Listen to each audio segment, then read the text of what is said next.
Ramarava Kunjabihari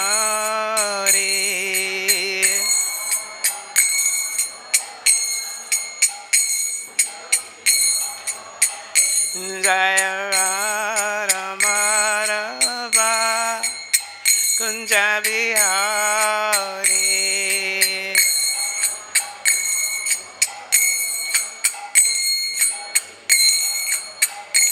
Jaya Gopichandabhalabha Girivaradhari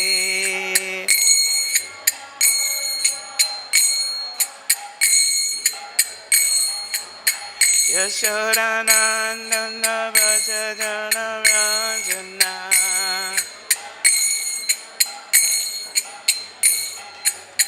Yashodanandana Vajajana Ranjana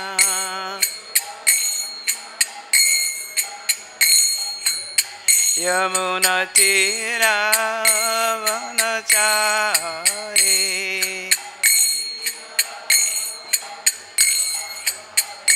Jaya Radha Madhava Kunjabihari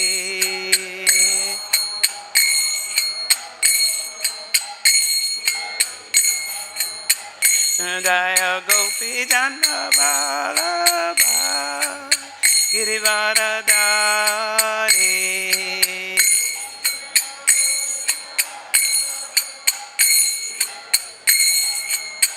Yashodanandana Vajajana Ranjana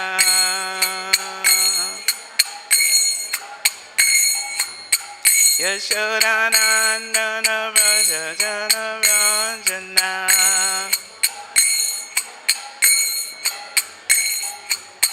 Yamunatira Vanachari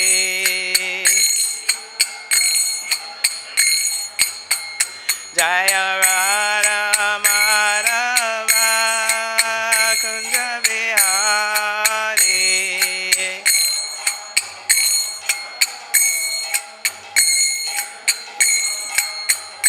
Jaya Gopichandabhalabha Girivaradhari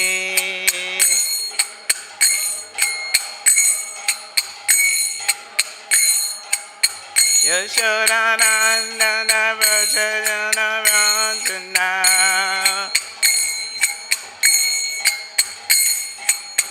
Yamunatira Vanachari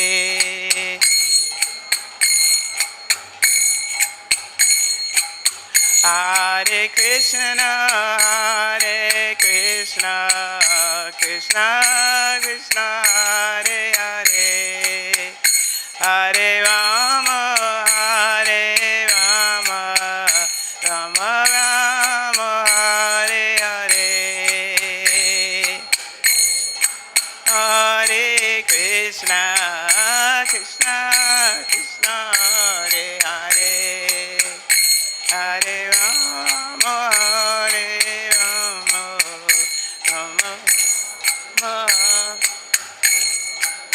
Hare Krishna, Hare Krishna, Krishna Krishna, Hare Hare, Hare Rama, Hare Rama, Rama Rama, Hare Hare, Krishna, Hare Krishna, Krishna Krishna, Hare Hare, Hare Rama, Hare Rama, Rama Rama, Hare Hare, Hare Krishna, Hare Krishna, Krishna Krishna, Hare Hare, Hare Rama, Hare Rama, Rama Rama, Hare Hare, Hare Krishna,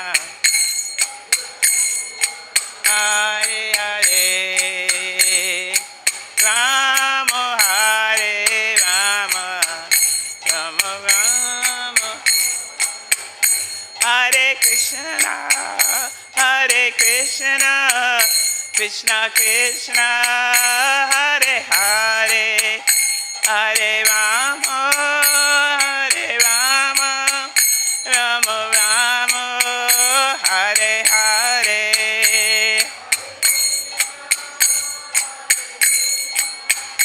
Krishna Krishna, Hare Hare.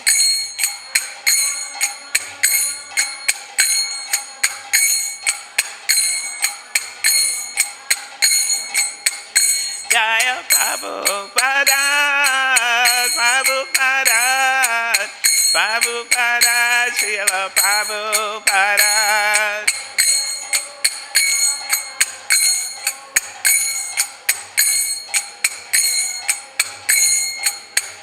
Prabhupada, Prabhupada, Prabhupada, Jaya Prabhupada.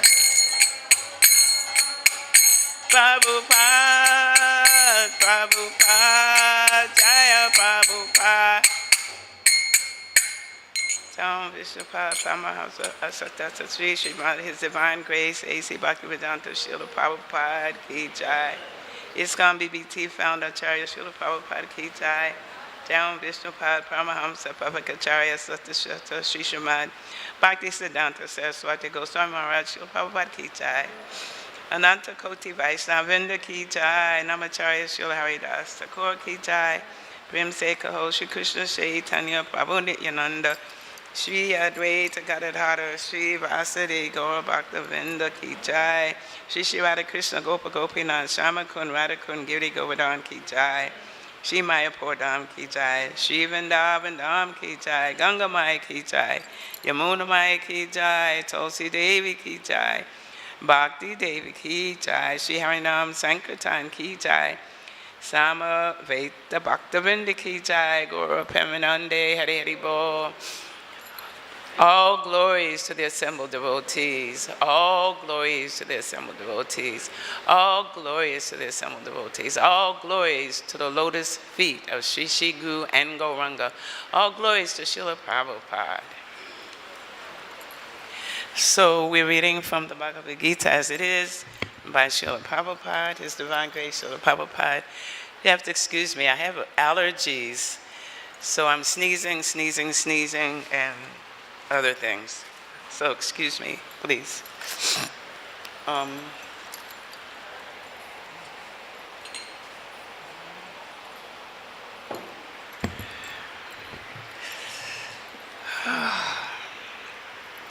So we're in chapter 4, which is Transcendental Knowledge, and it's text 14. Namam karmani limpanti, name karma-phale spṛhā, iti mam yo bhijānāti, karmabhir nasa badhyate.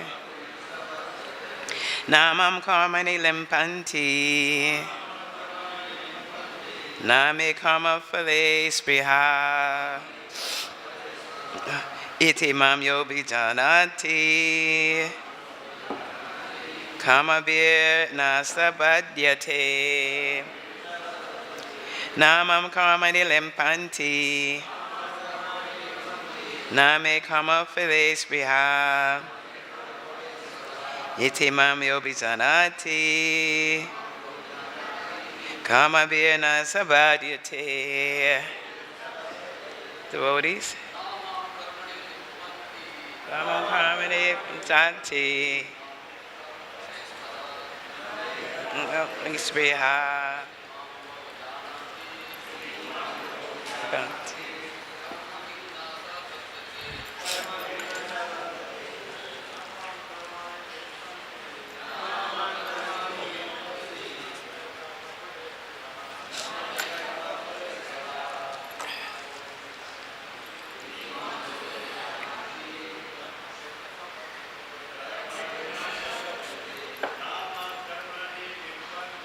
Namam karmani limpanti,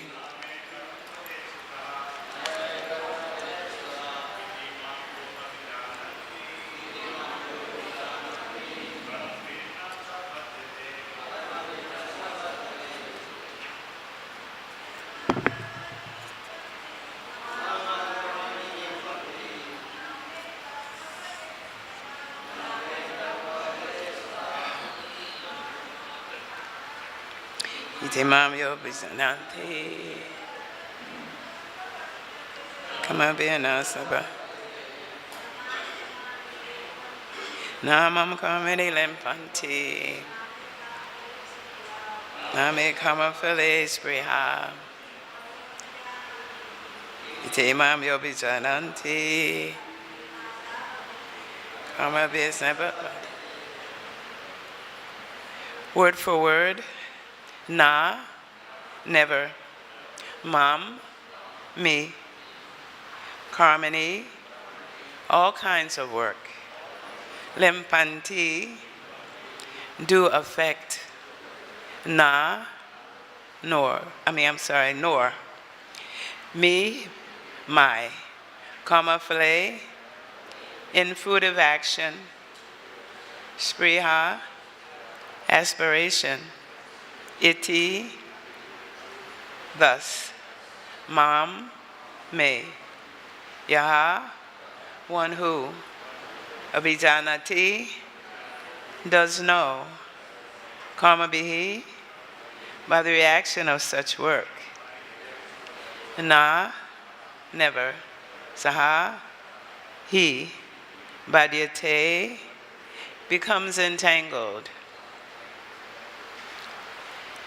Translation and purports by Srila Prabhupada. There's no work that affects me, nor do I aspire for the fruits of action. One who understands this truth about me also does not become entangled in the fruitive reactions of work. Please repeat, there's no work that affects me, nor do I aspire for the fruits of action. One who understands this truth about me also does not become entangled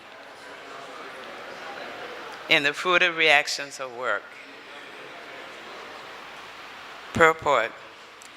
As there are constitutional laws in the material world stating that the king can do no wrong, or that the king is not subject to the state laws, similarly, the Lord, although he is the creator of this material world, is not affected by the activities of the material world. He creates and remains aloof from the creation, whereas the living entities are entangled in the fruitive results of material activities because of their propensity for lording it over material resources. The proprietor of an establishment is not responsible for the right and wrong activities of the workers, but the workers are themselves responsible. The living entities are engaged in their respective activities of sense gratification, and these activities are not ordained by the Lord. For advancement of sense gratification, the living entities are engaged in the fruit of this world, in the work of this world, and they aspire to heavenly happiness after death. The Lord, being full in himself, has no attraction for so-called heavenly happiness. The heavenly demigods are only his engaged servants. The proprietor never desires the low-grade happiness, such as the workers may desire. He is aloof from the material actions and reactions.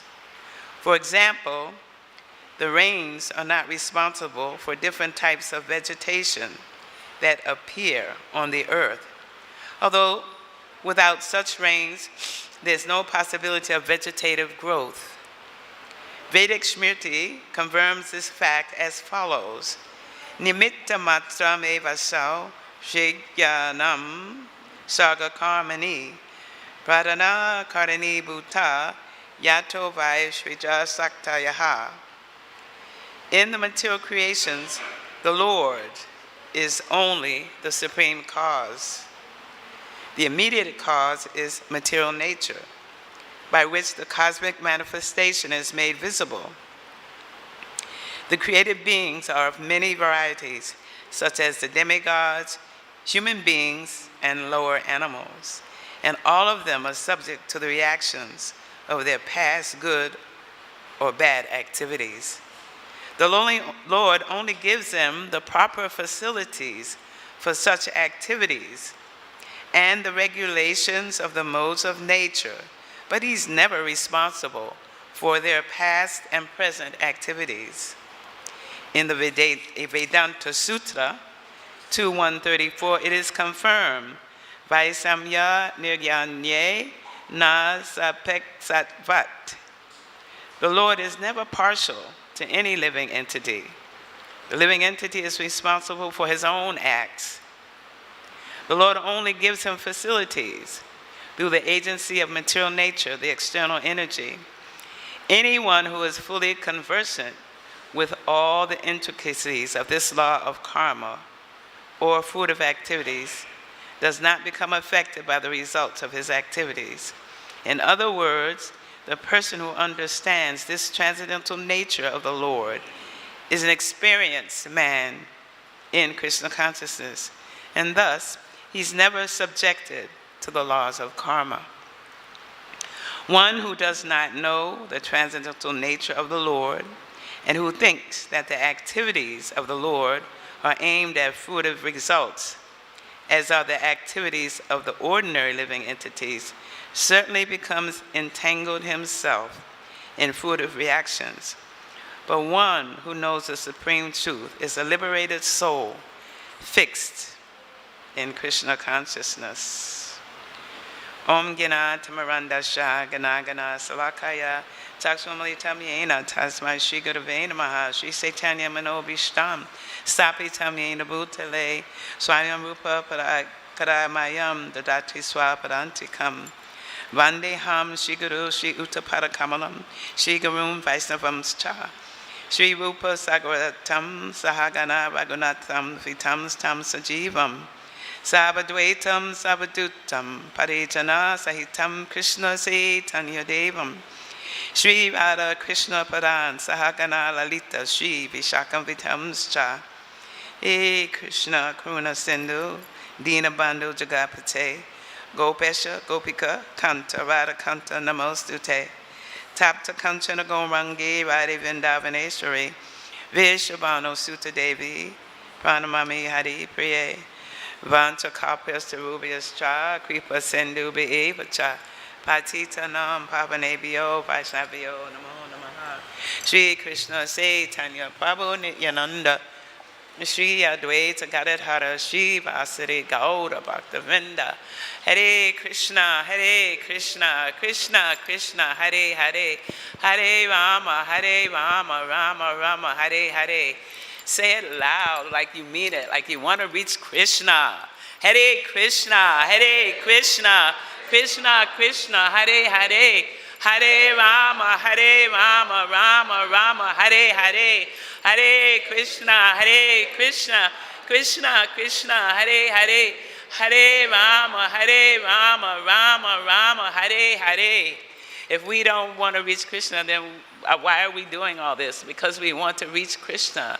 We want to learn how to love Krishna. So in the previous verse 13, Krishna says that at the end of the translation, although I'm the creator of this system, you should know that I'm yet the non-doer, being unchangeable. So Krishna's talking about he creates the material world, but he's not affected by the activities of the material world. He remains aloof from the creation because he's transcendental. And he's never affected by the mode. So how can Maya influence him? He's a controller. He's the cause of all causes. He's essentially the one who's ordering everything for all the living entities, giving them their karma due to the activities that they have performed. Krishna. So Maya is under his control.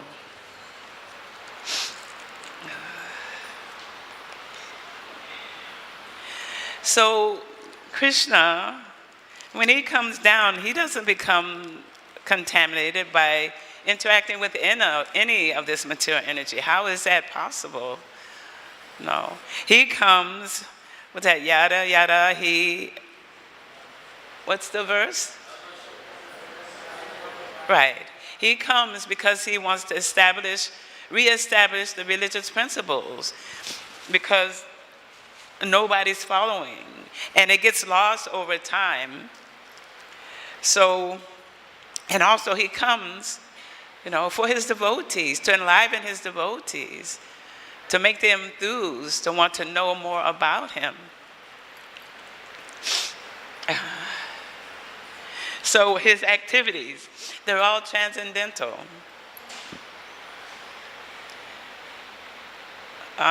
So, like, for instance, if he's also showing us what we should be doing. He comes, he's doing, as a householder, he has 16,000 wives. He's doing his household duties just like a regular husband. But all of his activities are very transcendental. But he's giving us what are the religious principles. He washes, the feet of his devotees. He washes the feet of his devotees. He's showing us what is the etiquette. And he's not even involved with ego. There's no such thing as ego with the Lord. Everything he does is out of transcendental love for his living entities. And he's making all the laws that the living entities are supposed to follow. And he's even giving some leeway in the Vedas for those who want the results of their activities. But at least those who are following the Vedas can eventually come to the point of understanding and knowing Krishna. So we can compare, Prabhupada makes a comparison of the sun. The sun is very, very powerful, as we are knowing these days because of the heat. The sun is very powerful. And it can evaporate urine, it can deodorize any place, but it's not affected by it. It doesn't become contaminated. So with Krishna, he can come here as many times as he wants. And he comes because he wants the association of his devotees as well. And so even Arjuna accepted Krishna as the supreme pure. Param Dhamma Pavitram Paramam Bhavam. And so some rascals, Prabhupada calls them hogs, dogs, camels, and asses. They have the mistaken idea that the Lord is like them. That his activities are mundane, like their activities are mundane. And those persons, the discreet they say that because they want to be Krishna. They want to be the Lord. So if, with their little teeny brains, they try to bring him down to their level, so they can be Krishna themselves, so they can lord it over all the resources in the world. And we see that happening. Like, for instance, we can look in the pastimes of Krishna. When one thing I always remember is the one that always sticks with me is when the Lord was in the Rajasuya sacrifice that Yudhisthira was performing, and he, out of all the great personalities there, they decided that Krishna was the supreme personality and they were going to honor him. But Shishupal, when he came into the court, he saw that they were getting ready to wash Krishna's feet and honor him, and he got disturbed because he's envious of Krishna. And he wanted to denigrate, which means to bring Krishna down to his level and say, why are you honoring this milkmaid, this cowherd person? He has no qualifications. There's so many people in this assembly that are more qualified than he is. So this is the typical mentality of the atheists and the impersonalists and the Mayavadis. They want to bring Krishna down to their level, but that's not possible.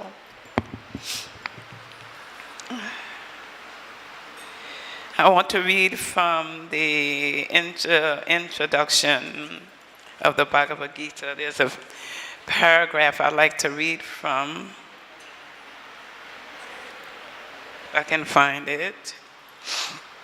It starts with the Supreme Conscious Ishvara.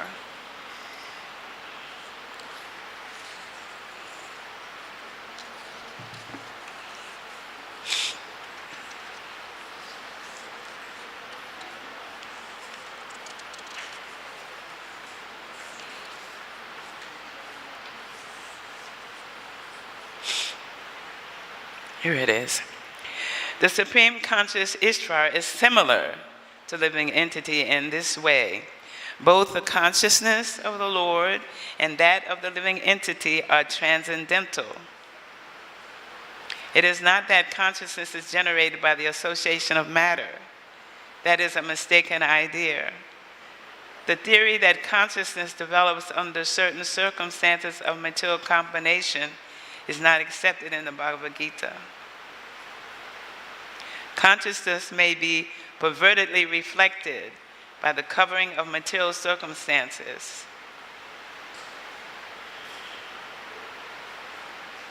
Just as light reflected through colored glass may appear to be a certain color, but the consciousness of the Lord is not affected, not materially affected. When he descends into the material universe, his consciousness is not materially affected. If he was so affected, he would be unfit to speak on transcendental matters as he does in this Gita.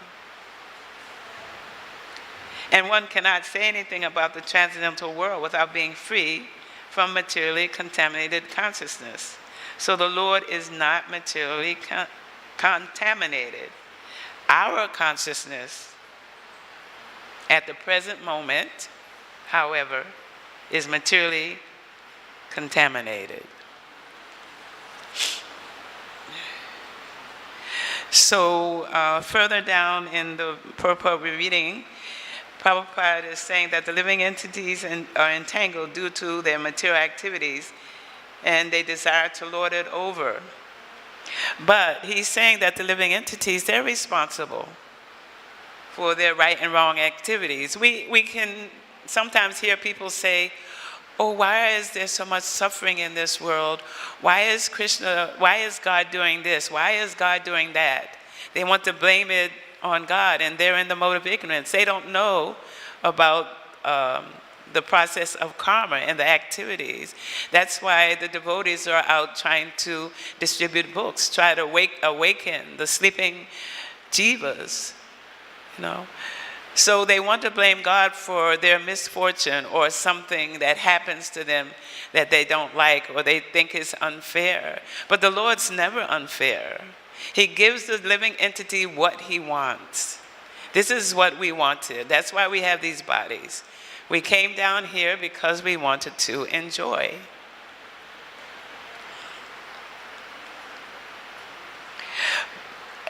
But he further says that their respective activities of sense gratification are not ordained by the Lord. So in order to use this human body for what it was designed for, we have this human body because it's designed to ask about why are we here?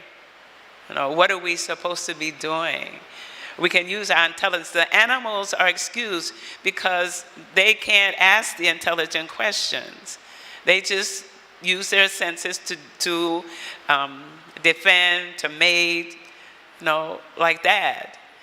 But we have the ability to ask pertinent questions. That's why the sages all gathered at Naimisharanya, because they had questions. In the first canto, in the first chapter, there's 6 questions that the sages ask, you know, to have answers to. And these questions are also to help the living entities, you know, understand what they're supposed to be doing and how to do it and why to do it.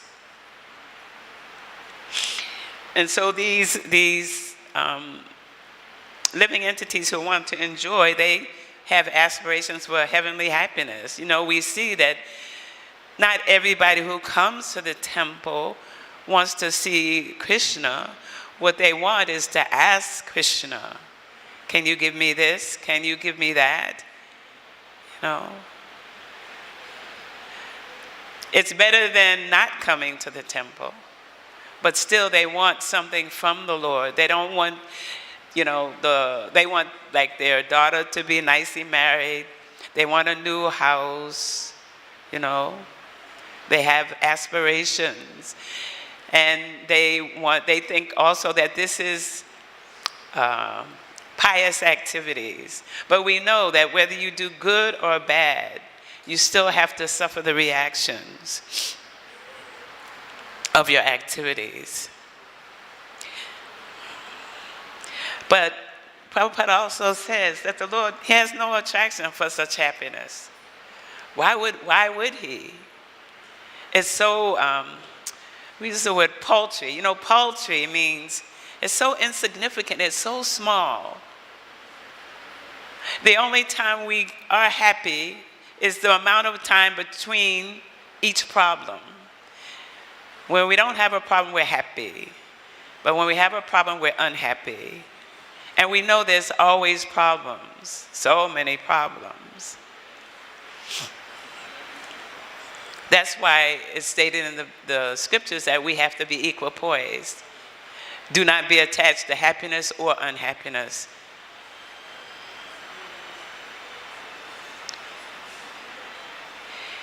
And plus, Krishna is full in himself. He doesn't have to ask anybody for anything, but he does. He asks from us. He wants us to give him a little fruit, a flower, a little water. He's not thirsty, nor is he hungry, nor is he tired. We put him to bed, don't we? We have deities, don't we? Put them to bed. And we say, I better get home to feed my Lord because he's hungry. What a privilege, and he accepts that he wants to motivate us to love him, to care about him, to see him as a personality. Because that is our eventual move to the spiritual world is to make Krishna the center of our lives, make him the pivotal point of our lives, which we also are doing now. We're making him the main center of our lives.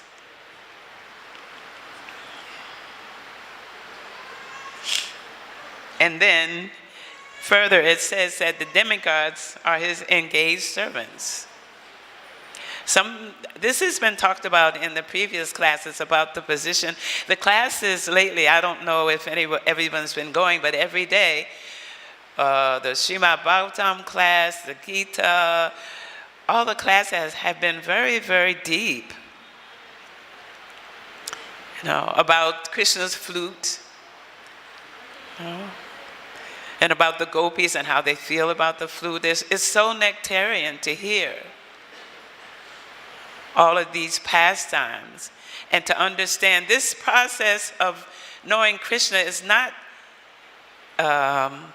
like just some clinical look at what Krishna is about, but it's about transformation, about understanding who is he and what does he do and how does he relate to us.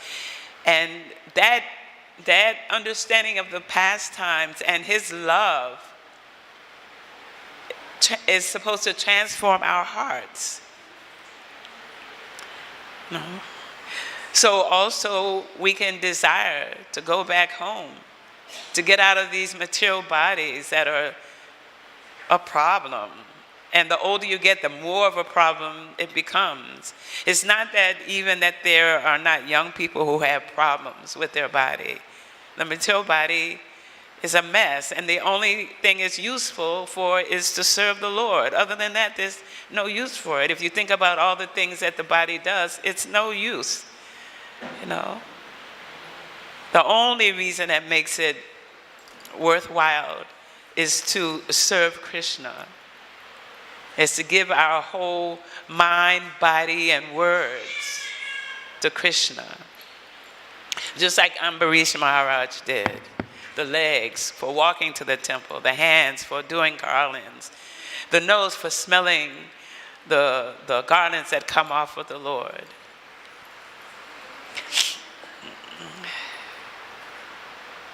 So the Lord, he's aloof from the material reactions. He's not responsible for our karma. He facilitates what you want.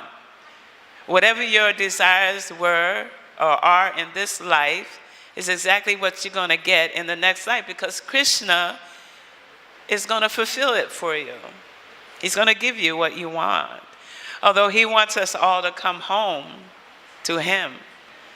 No. But if we want something else, if we leave our body and we are thinking of something else that we want, or if there's even, Prabhupada said, even just a tinge of material desire to enjoy, to have something else, then Krishna will give it to us. And we'll have to come back and do it all over again. And the way things are looking in this world now, I don't know about coming back here unless that's Krishna's desire and we preach again, or there's some service we have to do. But as we can see, the world is gradually deteriorating. And we haven't even hardly started Kali Yuga. We have a long way to go. So that means to come back again means that it's going to be a whole lot worse.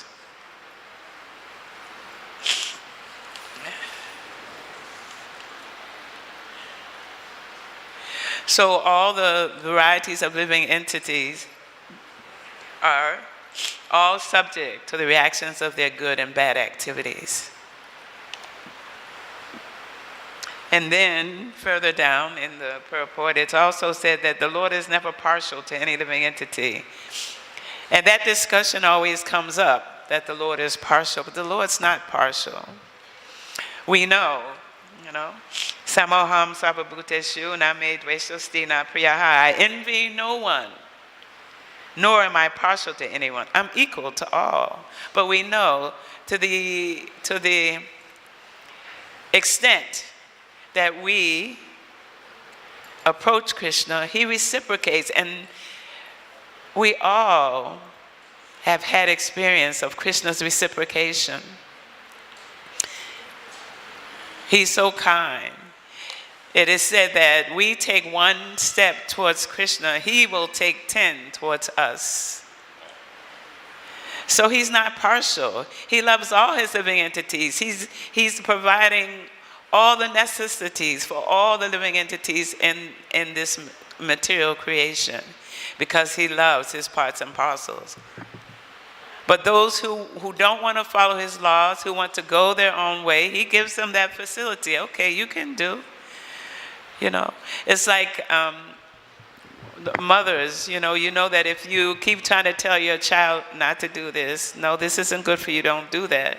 But yet they want to do it, Sometimes you have to let them have the lesson that, this is not going to be good for you. Don't do it. But then they're stubborn. They want to do it anyway. So the living entities are like that. I want what I want.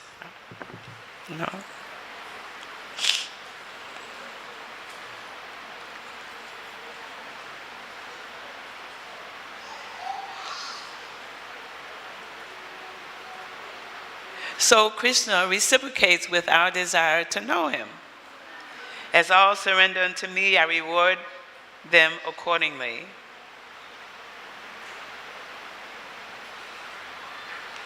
So as I said before, it's not just about knowing about Krishna. It's not theoretical or just clinical.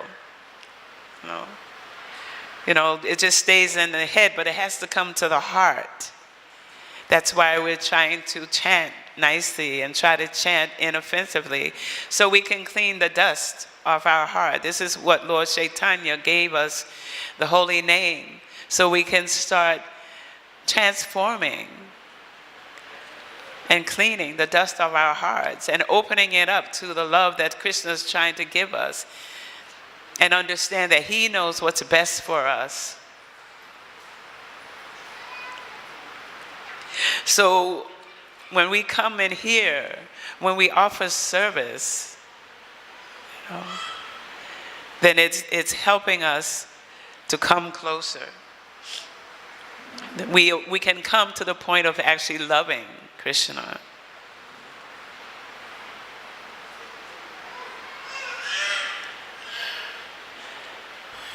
I was thinking about how I came to really, really appreciate the first chapter of the Bhagavad Gita. Even though it's about a lot of names, I really am appreciating the battle of Kurukshetra itself. Because if I don't know if you have it in your school, but when I went to school, we used to have to memorize, and I really hated it. We used to have to memorize certain battles that took place in history. We have to remember the dates of these wars. You get a test. You have to remember what date this particular war took place, what date this particular war. And I found it very boring. I'm like, why do I have to remember all these dates that have nothing to do with me? But this Battle of Kurukshetra is different. We have to remember all the details which are outlined in the Gita about this Battle of Kurukshetra, and how it relates to us as living entities, and how all the events that happen are important, and how Krishna and Arjuna are exchanging, having a love exchange. The song of God is a love exchange.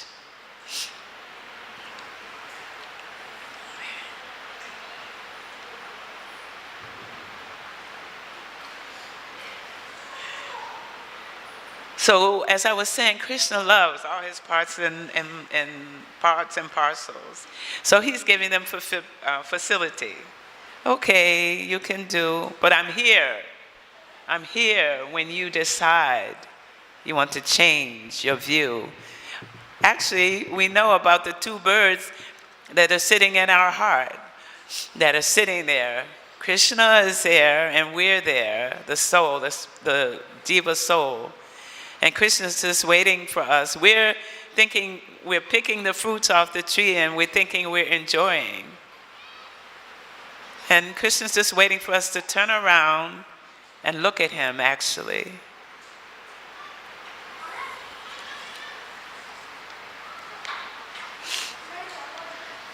So in Srimad Bhagavatam 11:3, it said, although the purport in text 6 says, although the living entity is forced to accept a particular body by the laws of karma, within the human form of life, there's always room, a scope for free will and decision making.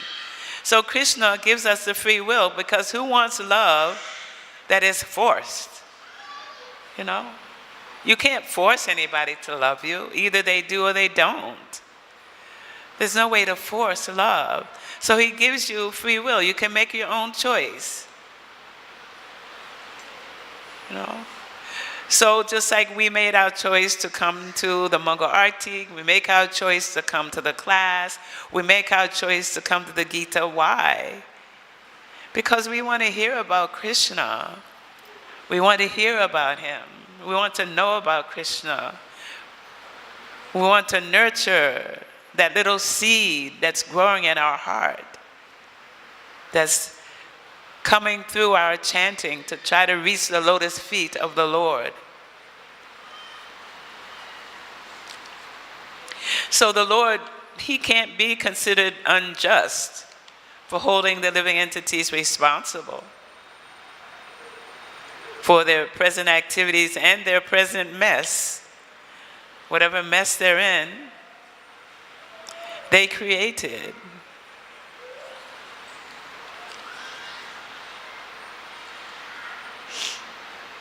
So the Lord, in Gita 5:14, through 32, the Lord explains how he says, you act in this way, but the living entity out of his individual independence, sometimes or always, so long as he is conditioned, he does not carry out the orders of the Lord. Therefore, he is responsible for his own work. And although the sanction is there by the Lord, still, the Lord is not responsible for the living entity's work, whatever they do. So we, all of us, want to come under the instructions of the Lord, because then we have his protection and guidance. And all our activities are not karmic.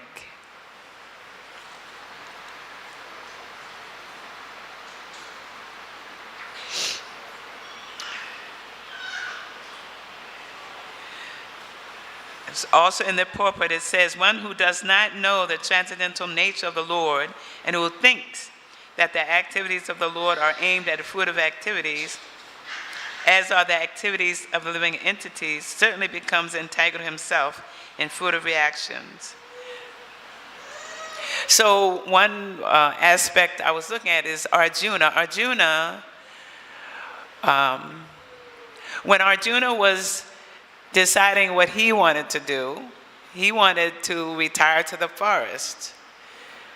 He thought that would be better. He didn't want to kill his relatives. You know, the sentiment was there, but he didn't want to do it. So if Krishna had actually let him make that decision, then he would have had karmic reactions. But he surrendered to Krishna. Is it 6? Is it 7? Is it 7 already? I can't see it. 7? Oh, okay. Let me finish. I'm almost complete. So Krishna told him, if you retire to the forest by your nature, you have a warrior nature, you're going to do some kind of action anyway.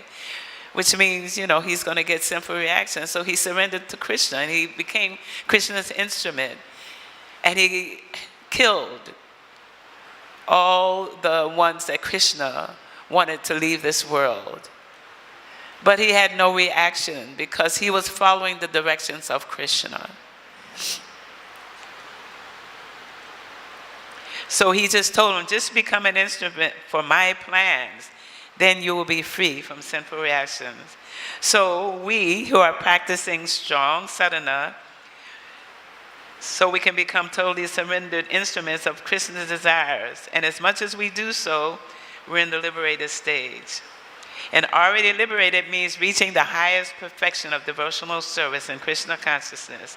So the last sentence in this purport is, one who knows the supreme truth is a liberated soul fixed in Krishna consciousness.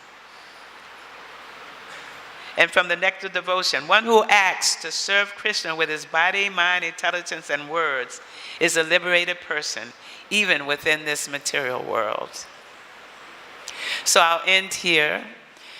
And I don't know if anyone has any questions or comments or criticisms, or they're welcome.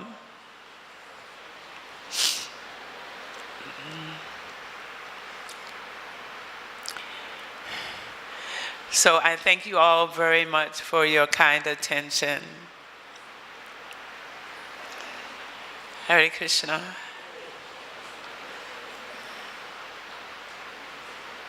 And remember, chant with vigor and enthusiasm. I've been reading a book by Mahanidhi Swami called The Art of Chanting, and I try to remember. He says, chant with vigor and enthusiasm. Hare Krishna.